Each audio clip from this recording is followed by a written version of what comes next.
प्रदोष, शुक्रवार का प्रदोष संपूर्ण देशवासियों को, संपूर्ण विश्ववासियों को भगवान शिव की बहुत बहुत बधाई। आप सभी को साधु। प्रदोष के दिन का नियम बना लो, कितना भी कर्जा हो, कितना भी दुख हो, कितनी भी तकलीफ हो, एक नियम बना लो कि मैं भले मंदिर में पहुंचूं ना पहुंचूं, मैं भगवान के मंदिर जा पाऊं ना जा पाऊं। एक नियम बना लो कि प्रदोष के दिन और मैं अपने दरवाजे के बाहर एक घी का दीप दरवाजे के बाहर लगाऊंगी और एक घी का दीप किसी बेलपत्री के वृक्ष के नीचे लगाऊंगा। दो जगह पर अगर आपने दीप लगाना प्रारंभ कर दिया, एक प्रदोष के दिन, एक शिवरात्रि के दिन, केवल 3 या 4 प्रदोष निकलेंगे, बाबा ऐसी कृपा करेगा कि धीरे धीरे कर्जा चूकना अपने आप चालू हो जाएगा और सब कार्य सफल होना प्रारंभ। 2 दीप लगाने का नियम बना लो, प्रदोष के दिन या शिवरात्रि के दिन। एक नियम पक्का होना चाहिए। एक दुख है, किसी के जाके सामने रोगे, कौन दुख तुम्हारा मिटा देगा? तकलीफ है, किसी के पास जाकर कहोगे, कौन तुम्हारी तकलीफ मिटा देगा? कष्ट है, कोई तुम्हारा कष्ट नहीं मिटा सकता। हमने पहले भी कथा में कहा, खांसी तुम्हें चल रही है, तुम्हें खांसना है। प्रदोष काल में, प्रदोष के दिन हमने पहले भी कहा कि एक दीप लगाना या जल चढ़ाना या शंकर को धतूरा चढ़ाना या चावल का दाना चढ़ाना या बेलपत्र चढ़ाना वो खाली नहीं जाता है। तुम्हारा प्रदोष के दिन, प्रदोष काल में लगाया गया दीपक एक ना एक दिन तुम्हारे घर में भी प्रकाश जरूर कर जाए। थोड़ा ध्यान दीजिएगा। मान लो मेरे बेटा बेटी कहीं अप्लाई कर रहे हैं नौकरी के लिए या अन्य चीज के लिए, तो वो अगर बेलपत्री के मध्य पत्ती और ये 2 पत्ती है, इस पत्ती के बीच की जो जगह होती है वहां यदि पीला चंदन और एक चावल का दाना लेकर हरीश्वर महादेव का नाम लेकर शंकर के शिवलिंग पर प्रदोष के दिन अगर चढ़ा देते हैं, तो वो बेटा बेटी जिस एग्जाम को दे रहा होता है अच्छी मेहनत के साथ, लगन के साथ, तो निश्चित है वो उसमें सफलता पाता जरूर। हरीश्वर महादेव, एक बार बोलो, कौन से महादेव? हरीश्वर महादेव। एक चक्षु नारियल मतलब 10,000 नारियल में एक नारियल ऐसा होता है, एक श्रीफल ऐसा होता है जिसके 3 नेत्र की जगह 1 नेत्र होते हैं। कितने नेत्र होते हैं?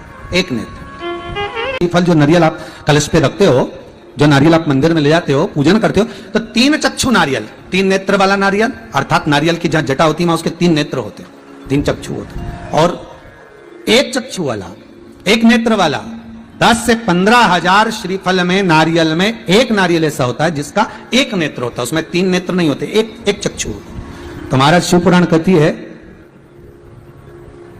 स्कंद पुराण कह रही है कि 1 चक्षु जो नारियल होता है उसको शुक्रवार का जब प्रदोष पड़े, जिसको कहते हैं शुक्र प्रदोष।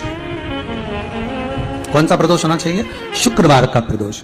तो शुक्रवार के प्रदोष वाले दिन उस नारियल को एक बेलपत्री के साथ में महाराज अंदर तिजोरी में या अलमारी में, या आपकी जहां बरकत होती है, दुकान का जहां व्यापार व्यवसाय चलता है, अलमारी होती है या गुल्लक होती है या तिजोरी होती है या अलमारी होती है, उसमें उसको रख दिया जाता है। कब रखना है? शुक्रवार का प्रदोष के दिन। और शुक्र प्रदोष के दिन उसको रखने के बाद में दूसरा दिन, अर्थात शुक्र प्रदोष के दिन रख दो और शनिवार के दिन उसको निकाल लो, और निकालने के बाद उसको पूरे घर में घुमाने के बाद में श्री गणेश जी के मंदिर में, जो भी तुम्हारे घर में, तुम्हारे गांव में, तुम्हारे नगर में जो गणेश जी का मंदिर हो, उस मंदिर में ले जाकर उसको रखी आइए। वहां से मात्र 1 दुर्बा लेकर आइए, गणेश जी महाराज की चढ़ी हुई केवल 1 दुर्बा, और उस दुर्बा को दरवाजे की देहली पर छुलाकर उस दुर्बा को अपनी अलमारी में, अपनी तिजोरी में उसी दिन रख दो जिस दिन लेकर आयो महाराज। कभी जिंदगी में लक्ष्मी की कमी नहीं आ सकती, पर होना चाहिए 1 चक्षु नारियल। कभी संपदा की कमी नहीं आ सकती, कभी आपको नीचे की ओर नहीं जा सकते, आप उन्नति की सीढ़ी पर ही चढ़ोगे, अगर नहीं बढ़ो आगे ही बढ़ो। तो 1 चक्षु नारियल, तो जीवन का आनंद सुख। तो उसी तरह शंकर को पाना, शिव का स्मरण करना या शंकर का अनुमोदन करना।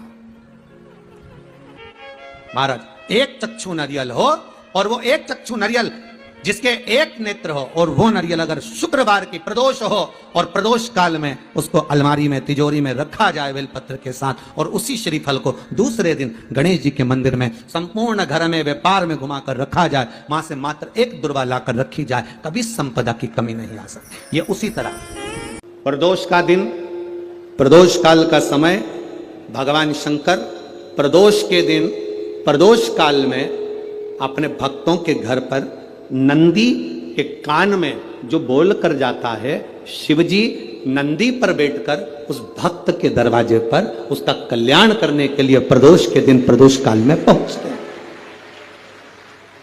हर हर प्रदोष के दिन प्रदोष काल में देवाधिदेव महादेव उस शंकर के भक्त के घर जाते हैं जो भगवान नंदीश्वर के कान में कहकर जाता। नंदी के कान में जिसने कहा,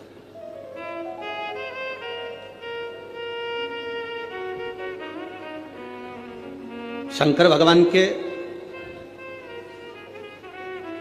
इस शिवलिंग का स्मरण आप करेंगे। बीच में जो एक मोटी सी लाइन होती है इसको अशोक सुंदरी कहते हैं। सब लोग दर्शन करें, जम के बोलो जरा, करें। अशोक सुंदरी की जगह जहां पूरी हो जाती है उसके बीच में शिवलिंग और उसके बीच में थोड़ी सी जगह खाली आती है। करें दर्शन, समझना जरा बहुत अच्छे से। जैसे ये अशोक सुंदरी की जगह है, हम निवेदन करेंगे आस्था चैनल वालों से भी और एलईडी वाले भी, जिन जिनको एलईडी पर आप दर्शन करा रहे हैं वो पूरी तरह से कराएं। गणेश जी का स्थान, षडानंद कार्तिकेय का स्थान, अशोक सुंदरी का स्थान बीच में। अशोक सुंदरी का जो स्थान पूरा हो जाता है वहां से लेकर शिवलिंग के बीच में खाली जगह आती है। करें दर्शन आप लोगों ने, खाली जगह आती है। उस खाली स्थान की जो महत्वता है, ये जो अशोक सुंदरी से लेकर बीच में जो जगह है, ये भगवान शंकर की जो धर्म पत्नी है माता पार्वती, उनकी जो योगनियां हैं 64 योगनी, उनकी जो शक्ति पीठें हैं, उनकी जो सिद्धता है, उनकी जो सिद्धियां हैं, ये अशोक सुंदरी से शंकर के शिवलिंग के बीच में जो खाली जगह होती है, इस स्थान पर 64 योगनियां, देवियां, अष्ट सिद्धियां, नवनिधियां सब इस स्थान पर रहती है। इसलिए हमारे यहाँ शिव महापुराण की कथा कहती है, पूर्ण पूजन के बाद अगर कोई नारी, कोई पुरुष, कोई बच्चा, कोई बुजुर्ग अपने मन की बात का स्मरण इस जगह पर हाथ को रखकर, जैसे किसी के हृदय पर हाथ रखते हैं तो दिल धड़कता हुआ स्मरण होता है, उसी तरह यहाँ स्पर्श करेंगे और स्पर्श कर कर जब अपने मन की बात करते हैं तो देवाधिदेव महादेव नंदी के साथ आकर प्रदोष के दिन कार्य की सिद्धता पूर्ण करते हैं। उस स्थान की मूलता होती है, वो स्थान समझ में आएगी ना जगह? अरे बोलो तो जम के। मेरे देवाधिदेव महादेव ने माता पार्वती को अपने चित्तवृत्ति के साथ यहां अनुमति प्रदान कर रखी है। वहां का स्पर्श, वहां का मात्र स्पर्श और हमारे दिल की बात। प्रदोष के दिन यदि कहीं से आपको शमी पत्र मिल जाए और प्रदोष काल में, प्रदोष का जो समय होता है, शाम का जो समय होता है प्रदोष काल, 4 प्रदोष 5 प्रदोष आप कर कर देखिएगा कि आपका कोई काम है, कोई नौकरी के लिए आप अप्लाई कर रहे हैं, कोई समस्या बड़ी विकट आ गई है, कोई तकलीफ, बड़ा गला पकड़ रहा है बेटा, प्रदोष काल में अगर एक शमी पत्र भी आप घर के शिवलिंग को, अब ये करने के लिए आपको मंदिर के शिवलिंग नहीं जाना, अपने घर में जो शिवलिंग, चाहे वो स्फटिक का हो, पारद का हो, कंकर शंकर का हो, लकड़ी का हो, जो शिवलिंग तुम्हारे घर में, कांच का हो, चाहे वो नर्मदा के कंकर का हो, नर्मदेश्वर हो, पाषाण का हो, जो शिवलिंग चांदी का हो, सोने का हो, तांबे का हो, पीतल का हो, जो शिवलिंग तुम्हारे,